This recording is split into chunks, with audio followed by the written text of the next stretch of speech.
The film opens with a group of friends, Ginny, Evan, Isaac, and Sandra, having a bonfire in front of Ginny's house and sharing stories about their town's serial killer, nicknamed the Blissfield Butcher. It is popularly known that the butcher would murder teenagers every homecoming night since 1977. But worry not, he hasn't murdered anyone since the 90s, so they assure themselves that they are safe. A few moments later, Isaac and Sandra enter the house to look for some alcohol. Ginny's parents are wealthy collectors of ancient artifacts, and Isaac seems fascinated by a dagger inside a glass case. After scoping out the art collection inside, Isaac leaves Sandra and finds red wine in the basement. He then hears a strange noise and startles, breaking the bottle he's holding. And then all of a sudden, a large man appears and shoves a broken bottle down his throat, killing him. Upstairs, Sandra is just finishing up in the bathroom when someone starts pounding on the door very loudly. Right after, the killer kicks the door open, and smashes her head against the toilet seat, also killing her. Outside of the house, Ginny and Evan are arguing, when the butcher suddenly appears and kills Evan by impaling a broken tennis racket through his head. Horrified, Ginny runs inside the house, and hides in the wardrobe while the butcher looks for her. The serial killer eventually opens wardrobe, but fortunately doesn't find her, so he walks away. As it turns out, there is a secret door inside the wardrobe. After some time, Ginny sneaks out. She hears her parents pulling up at the driveway, so she makes a run for it, but the butcher ambushes her and throws her against the wall, where she gets impaled by a hanging artifact. It is now that he begins hearing whispers. It is coming from the dagger inside the glass case.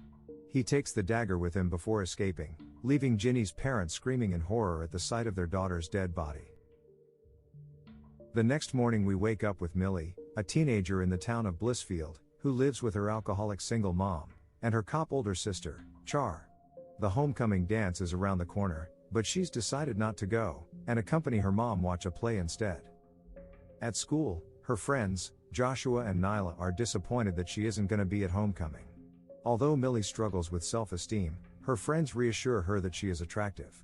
Nyla pulls her aside and lectures her on how Millie shouldn't let her father's death eternally stop her from living her life, especially because her father has been dead for a year by now.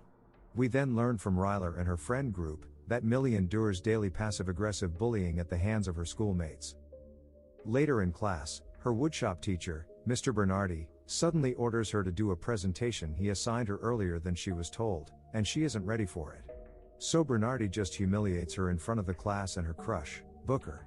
Millie, as well as every other student in town, then receives an emergency alert stating that 4 of their classmates have been murdered last night, and an investigation is ongoing. But despite this, the school is still not canceling homecoming. That evening, Millie poses as the school mascot during the homecoming game, and gets bullied by a couple of football players. Seeing this, her crush Booker appears sympathetic, but he doesn't say anything. After the game, Millie finds that her mother hasn't arrived to pick her up. Her best friends offer to keep her company while she waits, but she declines the offer and decides to wait. Before they part ways, they will do their special friendship handshake. Hours go by, and Millie ends up being the last person at the stadium. Unbeknownst to her, her alcoholic mother is actually passed out on the couch from too much drinking. When her sister Char comes home from work, she immediately realizes that Millie's not home and decides to call her. Millie picks up, but her phone dies shortly after. She's now starting to get scared, even more so when the stadium lights go out. To make it even worse, she sees a man standing across from her. As he approaches, she immediately realizes that he's the butcher, and scours for the stadium. She hides under the bleachers, and tries to keep quiet while the butcher walks right above her, and peeks out to check whether the coast is clear. Not long after, she runs across the field to avoid the killer, but this time, he catches up to her and pins her down. As we take a closer look, we see that he's holding the ancient dagger from the beginning of the movie. Its gem lights up and the sky turns murky. The two are briefly transported atop an Aztec pyramid, and the butcher stabs her in the shoulder with the ancient dagger. Oddly enough, he starts bleeding from his shoulder too, just like Millie. Right on time, Char the cop sister arrives, and the panicked butcher immediately drops his dagger and bolts the scene, while Char checks up on her little sister. The dagger is taken to the police station as evidence, while Millie doesn't seem like herself. She gets taken home safely. When she goes to bed, Millie gets haunted by strange whispers muttering the word La Dola. As she wakes up the next day, she begins to feel something is off with her body, and looks around confusedly, as if seeing everything for the first time. Here we realize that she isn't Millie anymore, she is the butcher whose soul has been transported to Millie's body. Meanwhile, on the other side of the story, the real Millie wakes up in the butcher's body, and freaks the hell out. Right after, a druggie comes looking to buy drugs, so the bewildered Millie tries telling him that she is a teenage girl stuck in the body of a grown man, causing the druggie to assume she's high and beg for a share of drugs. Weirded out, Millie bolts away. Meanwhile, the butcher finally steps out of Millie's room, and devours his breakfast like a savage, confusing Millie's mom. He then picks up a kitchen knife, and moves to stab Char, but luckily, a blissfully unaware mom stops him before he gets to. When the mom starts talking about how Millie should skip school, the butcher seems intrigued, and decides to go to school that very day. At the same time, news about the butcher and a rough sketch of his face is now all over the local news, which proves to be a disadvantage for poor Millie, who is in town looking for anyone who could help her. Moreover, people give her weird looks, and a lady starts screaming while saying that she is the butcher. With no other choice, Millie runs away from the scene. That day, the school announces that due to Millie's incident last night, homecoming is cancelled for the students' safety. Little did they know, the infamous murderer is walking down their very hallway. The butcher shows up to school dressed like a baddie, turning heads and earning Millie cool points among her peers. Even the school's most popular girl, Ryler, starts talking to him out of curiosity, asking about Millie's encounter with the serial killer last night. The butcher sees this as an opportunity to get the girl alone. They head to the locker room, but after seeing how weird the butcher is acting, Ryler walks away. When she steps inside the restroom, she hears some running water, and is shocked to find a large man, aka the real Millie, taking a shower. Obviously thinking Millie is the butcher, the girl runs to the butcher for help. But he only whisks her away and throws her inside a cryotherapy machine. He locks it with a crutch, and sets the temperature far below freezing. Not long after, a freshly showered Millie stumbles upon a dead Ryler in the cryotherapy machine. When she opens the door, the body is so frozen that it shatters into a million pieces. Meanwhile, the butcher gets caught roaming the hallway, and is escorted to woodwork class. In it, he sits next to Millie's crush Booker, and sucks on his bleeding finger after he cut himself, which earns a scolding from Mr. Bernardi. On the other side of the school, Millie's two best friends are conversing in the school theater, where they always hang to skip class. They talk about how weird Millie was acting this morning, until they get interrupted by Millie, walking in the room and scaring them both. They escape into the school's kitchen, where the lunch lady also bolts in fear at the sight of Millie. All the while, Millie keeps trying to convince them that she's their friend, but of course they don't believe her.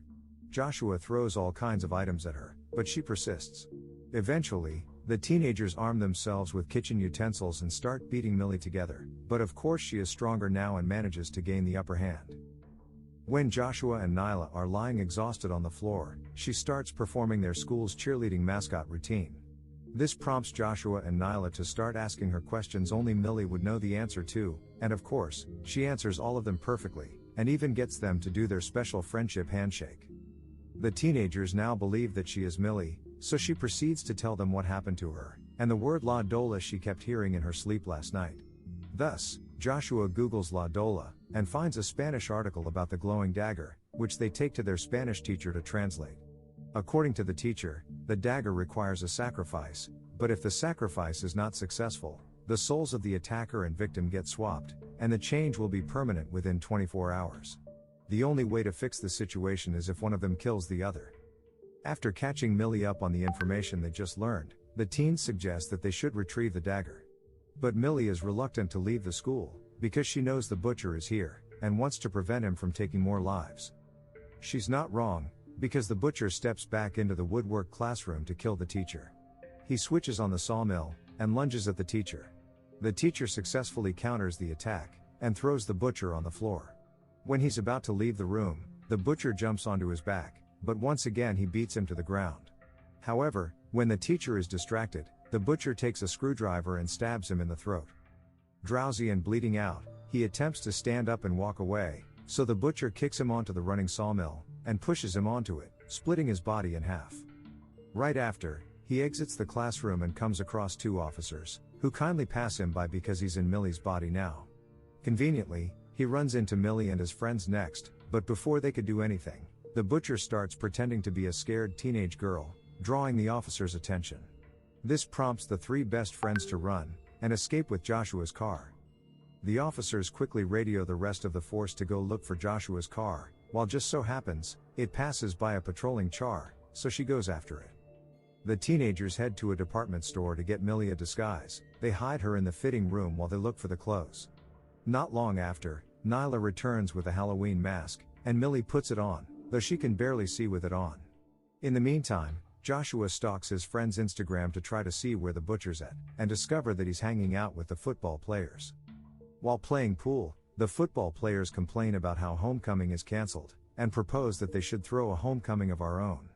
The butcher seizes this opportunity to suggest that they should hold it at the town's old mill, which the boys agree upon. Up next, the butcher enters a spooky house, followed by Booker, who's been wondering why Millie's been acting different. As Booker looks for the butcher, the killer stalks him from behind, and is about to attack him. But then, the real Millie shows up and knocks him unconscious. Afterwards, she goes after Booker, and knocks him out too so he won't go to the police. They bring the butcher into Joshua's house and ties him in a chair, along with Booker. When he wakes up, he is understandably creeped out and moves to leave, until Millie recites a poem that she anonymously slid into his locker a few weeks ago. This gets him to finally believe who she is, and agrees to help out. With Booker on board, the four teenagers now try to come up with a plan to retrieve the dagger from the police station. Joshua is on guard duty, while the other three head to the station. After they arrive, they sit and wait in the car until the rest of the officers leave. Nyla then tells the two to wait in the car, and let her handle this. Once she gets inside, she meets Char, and immediately starts pleading for help, by saying that the butcher kidnapped her earlier in the day and she escaped, but he followed her here and is now in the back of the police station. Hearing this, Char tells her to go hide, and checks the back lot immediately. Inside the car, Booker finally reveals to Millie that he also has a crush on her. Back in Joshua's house, his mother suddenly comes home early, and asks why his best friend is tied to a chair. This prompts him to come up with a lame excuse that they're role-playing, but the mom doesn't believe him. She takes a knife and walks up to the butcher to untie him, while Joshua pleads for her not to. Getting impatient, the butcher stomps over the mom's toes, causing her to drop the dagger. And then immediately, he frees himself and starts going after them with the dagger.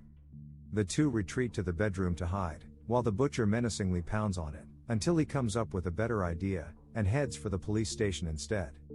Unfortunately, Nyla gets caught while trying to steal the dagger, causing Char to point her gun at her and force her to drop the blade. Not long after, the butcher arrives at the scene, while the real Millie sees the butcher enter the station. The butcher keeps pretending to be Millie to win Char's favor, followed by Millie's arrival. This gives the butcher the opportunity to snag the dagger and steal a police car, headed for the old mill where homecoming is taking place. Inside the station, Char holds Millie at gunpoint, and starts leading her towards a cell.